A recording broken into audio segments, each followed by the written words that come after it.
this video, we're going to focus on how to graph a linear inequality in standard form. This right here is just a bunch of notes, things that you're probably going to want to write down and remember, and then after we get through this, we will be doing some examples. Right here I have an equation, because it has an equal sign, an equation in ax plus by equals c form. This is standard form for an equation. If I change the symbol to an inequality symbol, it is still in standard form, it's just an inequality. So that could be a less than sign, I could have greater than or equal to, or less than or equal to.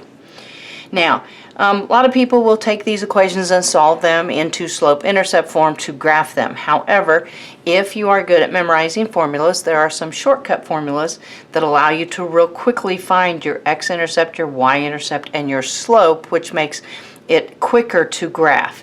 To find my x-intercept, I divide c divided by a. So whatever number is here, divided by the a. The way I remember the formula is c over a is I'm looking for the x-intercept, and a is the coefficient of my x. If I want to find the y-intercept, I'm going to take c and divide by b. Alright, again, the way I remember that it's c divided by b is if I'm looking for the y-intercept, b is the coefficient in front of the y. The slope formula is negative a over b. So negative a over b, and that will give you the slope. Now, when you're doing inequalities, you also have to remember that you're either going to have a solid line or a dotted line. The inequality symbols are going to indicate which line you have. So less than or greater than indicates a dotted line. Less than or equal to, greater than or equal to gives you a solid line. There will also be shading on inequalities. You'll either shade above or below your equation. So on your inequalities, you're always going to test 0, 0, just simply for the fact that 0, 0 is easy to plug into the equation. The mathematics is easy. If by coincidence that your inequality goes through the point 0, 0, then you do have to pick a different point, maybe say 1, 1.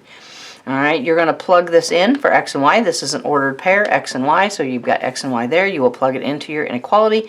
If it comes up and creates a true statement, you will shade on the same side as your 0, 0. If when you plug it in, it comes and produces a false statement, then you will shade on the opposite side of that 0, 0. That indicates where your solutions are. So that's a quick summary of everything that you need for your linear inequalities in standard form. So let's take a look at an example. Let's say that we are going to do 4x minus 3y is greater than 24. Alright, so first thing I'm going to do is I'm going to decide, am I going to use the x and y intercept, or am I going to use a slope and one of those 2 points?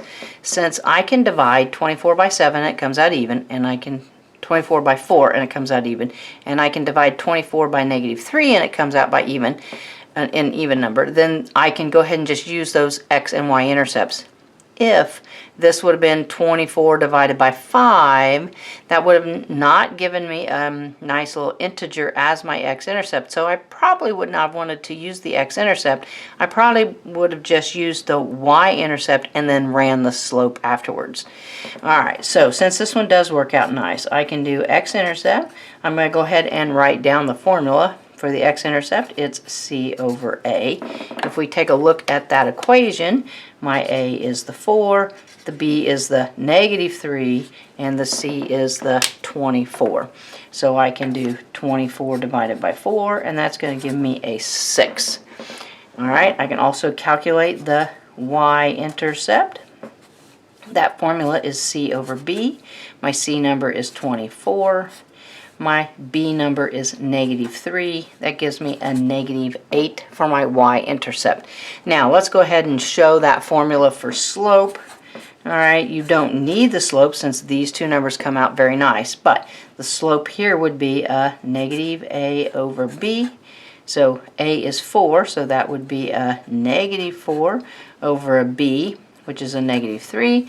A negative divided by a negative is going to be a positive 4/3 for the slope. Alright, so I can come over here to my piece of graph paper and I can put a dot on the x-intercept at 6. This is my x-axis. 1, 2, 3, 4, 5, 6. And I know it goes through that point. I can do my y-intercept, which is negative 8. So I'm going to go to my y-axis and come down to negative 8. 1, 2, 3, 4, 5, 6, 7, 8. All right, now if I wanted to double check, I should have a slope of 4 over 3. 1, 2, 3, 4. 1, 2, 3. That is going to fall on the line right there. 1, 2, 3, 4. 1, 2, 3. It does fall on the line.